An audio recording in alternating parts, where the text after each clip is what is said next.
guys, what's going on? This is the Club of the Man 1993, and I am here live to give you my live review of this past week's episode of NXT, and also kind of recap what's all been going on with NXT over the past 7 months since my hiatus. This is the catch-up stream for NXT that I've been trying to get to do. If I am able to after this stream, I will also do my SmackDown stream as well. Before we get started, I just want to not go into deep details, but just to get this out here real quick. I apologize about the confusion about stating that streams are going to be postponed or whatnot. I was supposed to do these last night. Unfortunately, I had a family emergency last night, and it's kind of carried over in today. Basically, I have a close relative who is in the hospital right now, and his condition is definitely up in the air right now. So I needed to spend most of today just processing through all that's happened, because I just was not in the right mindset earlier today to stream.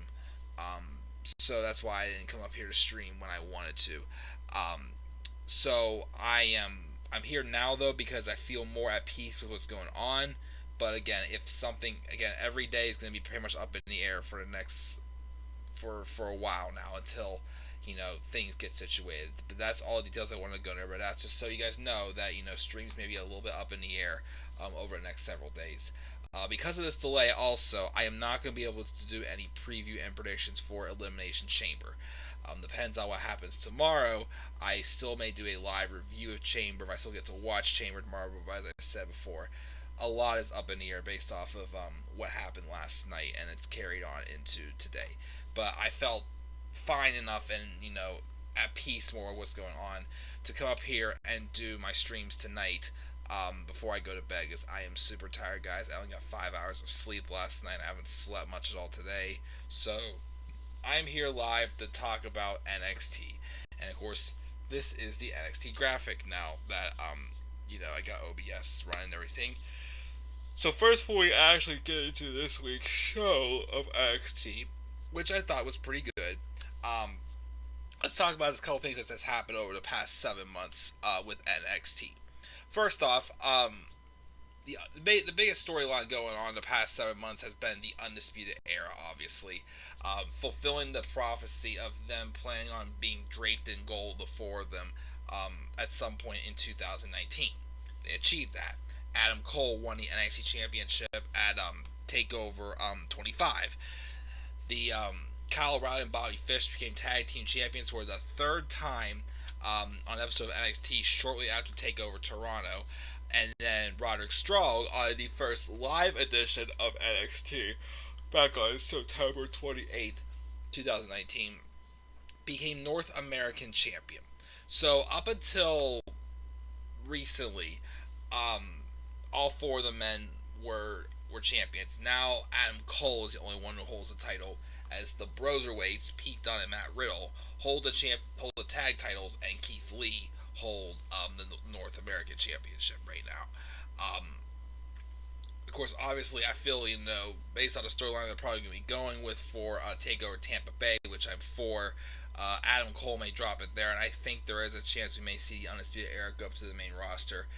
Again, even though I hate seeing people move up to the main roster, I just think that they've done all they can in NXT right now. I mean, if they were wanting to put a main roster and bring them back eventually, they could. But, I feel like, because last year I felt they were going to go to the main roster. Adam Cole had a run with the North American Championship, and then, Kyle O'Reilly and Bobby Fish had several runs with the tag titles. Same with Roderick Strong. I thought maybe they were going to go up last year.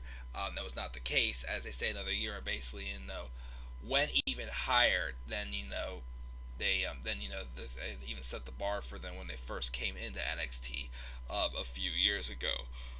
But something needed to happen, and it did, which I think it went over very successful for sure for the Era, being champions all around.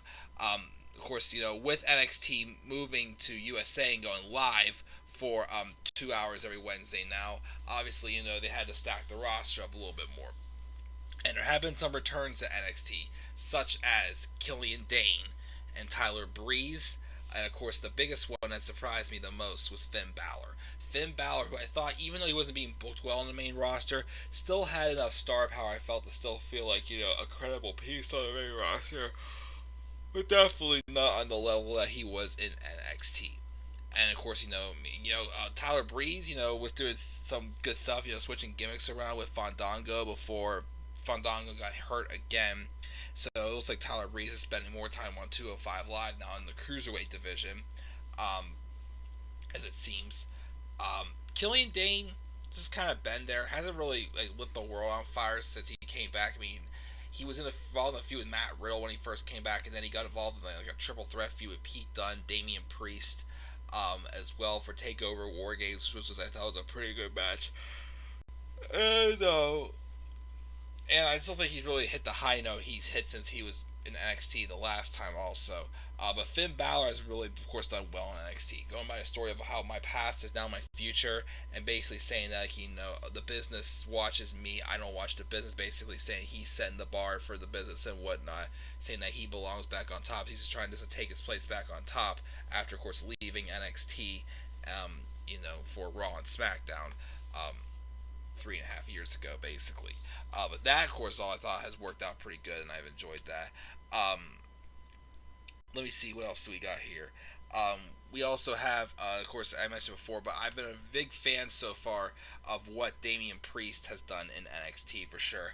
I think his character is very, good and, mystique and whatnot. I like his in-ring style. So he's definitely someone I'm watching for right now. And of course, I think he probably may get in the North American title picture for TakeOver Tampa Bay, as it's looking like being, but I don't expect Keith Lee to drop the championship yet. Before we get to Keith Lee, also mentioned that the Cruiserweight division now is seemingly getting time in NXT and NXT UK as well. It changed to the NXT Cruiserweight Championship. Again, Leo Rush returned on the first live edition of NXT.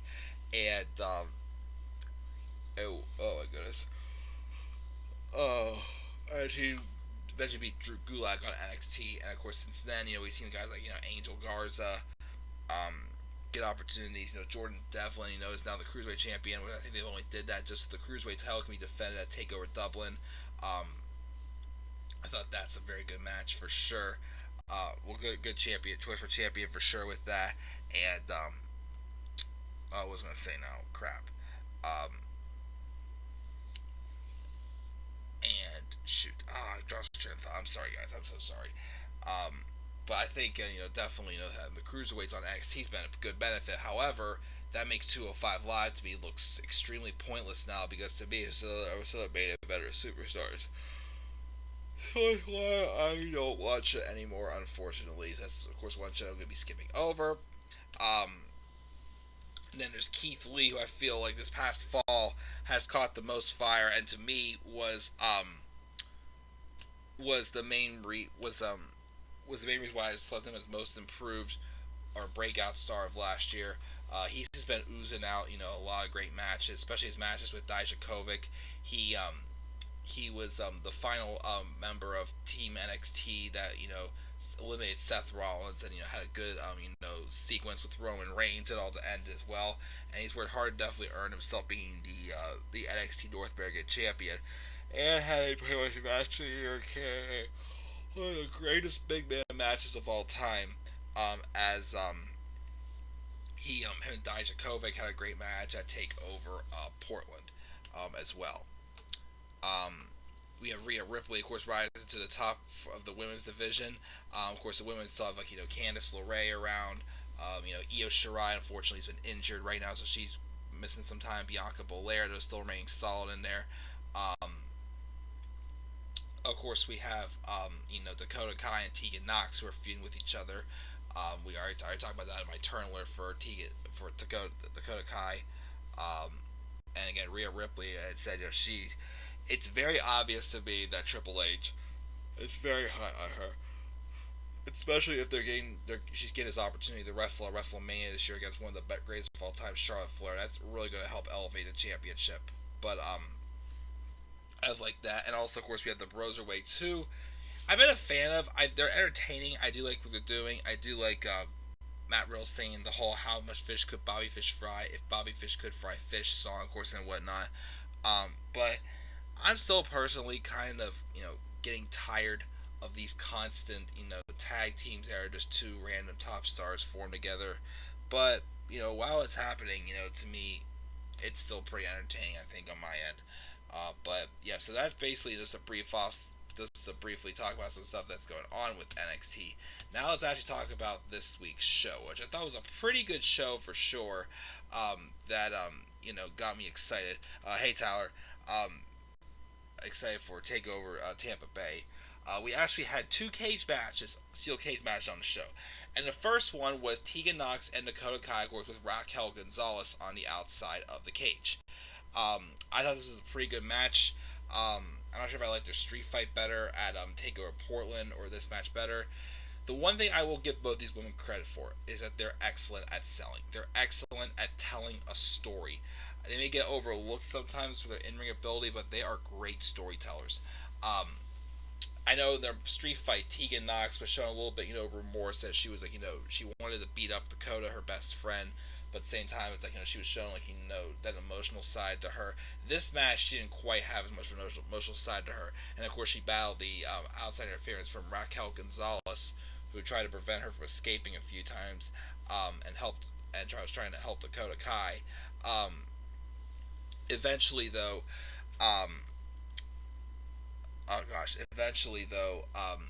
Dakota won the match because Raquel Gonzalez was able to trap Tegan Nox in between the door and the steel cage to hold her back, as Dakota Kai was able to win by escape. So obviously, again, they're giving some type of momentum going for Dakota Kai, which I like. I felt she needed something. I felt she was still losing a decent amount after she had turned heel. But even though I feel this pairing between Dakota Kai and Raquel Welch. I mean, not Raquel Welch. Keep thinking of the famous actress or something like that, Raquel Gonzalez. I still think at least it's starting to get somewhere for Dakota Kai in my opinion. But I still want her eventually to turn face again and get her comeuppance on Shayna Baszler as well. But we'll have to see what happens. Yeah, why two cage matches? I don't know. I think I thought that having two cage matches was a little bit too much, but there were still a pretty good matches. I'm not going to knock them for sure. We have Finn Balor have a interview saying chess is a game of reactions, but he always made the first move. He thanks Walter for forcing his hand, but the UK champ is not going to like his reaction. Finn will see Walter sooner than he thinks. So obviously, again, they're probably to me setting up for a main event of Takeover Dublin with Walter and Finn Balor for the United Kingdom Championship, probably at UK Takeover Dublin, I feel. We also had a segment with Rhea Ripley visiting Raymond James Stadium, where WrestleMania 36 is going to be. She puts over her rise from Australian gyms to a stadium and says when she came to NXT, people always compared her to Charlotte. She changed up her look and made it her mission to not be mini Charlotte. She mentions Rick's to be the man line and says that Mania she'll beat the best, which I hope she does for sure. And then we had our first match for this number one contenders ladder match. We're supposed to only have two people in there for Takeover Tampa Bay for number one contendership for the women's championship. Shotzi Blackheart and Chelsea Green. I'd be okay with this match, but I wasn't quite okay with it because to me it sounds like there's only going to be two people in this ladder match to qualify for a number one contendership for the women's title. But if the first two people are Chelsea Green and Shotzi Blackheart, not that these two women are not talented, but we're still getting to know them, and I don't get why they're automatically already in a title opportunity as well, so that kind of confused me a little bit there, but it is what it is. Chelsea Green won. Apparently Donnie Dijakovic suffered a hamstring hematoma as a result of Damian Priest's attack last week, but then Keith Lee comes out to discuss that the case for his title. And after Glorious bashed in, Keith greets us. Ever since becoming the champ, though, he must have been invoking his name, Dijakovic and Priest. Priest gives him crap, but before he can finish, he's interrupted by Cameron Grimes, who basically comes out and challenges him to a match, and he accepts, and we're getting that match happening next week. Undisputed Era took on Oney Lorcan and Danny Burch in a pretty solid tag team match, and they come across with the victory. Afterwards, though, Kyle O'Reilly is glad to be back to their winning ways, but something's missing. That's because their belts are with the loser weights. So he runs down how the rest of the era are taking care of business and the will to. And then out comes Matt Riddle, who says he's down and Stallion Pete's down. So the NXT universe is down. So he's a true Stallion. Regal is down. Then now came Grizzled Young Veterans who attack them. And basically don't care about the era's rematch clause. They're not going to wait for Regal. It's out with the old and in with the new tag division. And they're soon to become the world's number one, basically. So they're trying to get involved in the tag title picture as well. Austin Theory took on Isaiah Swerve Scott in a pretty solid match. Austin Theory got the win. And then we had this promo with Johnny Gargano. And boy, have I ever seen Johnny get so emotional or animated or emotional and everything. We see here. I have a different match type. Hope after Mania we brand pay-per-views for Raw and SmackDown. Again, I kept saying it would be nice if just have 1 month be a Raw pay-per-view, 1 month be a SmackDown pay-per-view. But what do I know? I'm just a wrestling fan. But anyways, Mauro Ranallo is interviewing Johnny Gargano. He expects Johnny as the heart and soul of NXT, but the NXT universe just wants to know why he attacked Ciampa. Johnny brings up that he was the only person who went to a premiere of Bipolar Rock and Roller, and that's because Mauro tells their stories. But people think he's only Johnny Wrestling. He disputes that his attacks on Ciampa were sneak attacks. He was wearing a powdered blue sports coat last week, and he even, looked Ciampa in the eyes for hitting him with the championship at TakeOver Portland. He eventually starts flipping out, and obviously, making Mauro Ranallo uncomfortable, and he walks away, and then Johnny starts yelling at him. He's been saying we know why he attacked Ciampa, though, and he grabs the camera and says next week at the Performance Center, where all this started, they're going to deal with this way, not the right way, not the wrong way, the Johnny Gargano way. Which a lot of people are telling me that they're not excited for this match to go over Tampa Bay. They feel like it's been overdone. I kind of get it, especially because they're the last man standing match at TakeOver Brooklyn 2 years ago kind of got randomly added in there because of it was supposed to be a fatal 4-way until Aleister Black got injured, had to be written out of the match, basically. So I do feel that these two do have one more left in them for best for business. All it is, though, is they want to win now that even though Tommaso Ciampa's a face, all this happened because of him. He's still kind of the heel in this feud, but we'll have to wait and see what it is.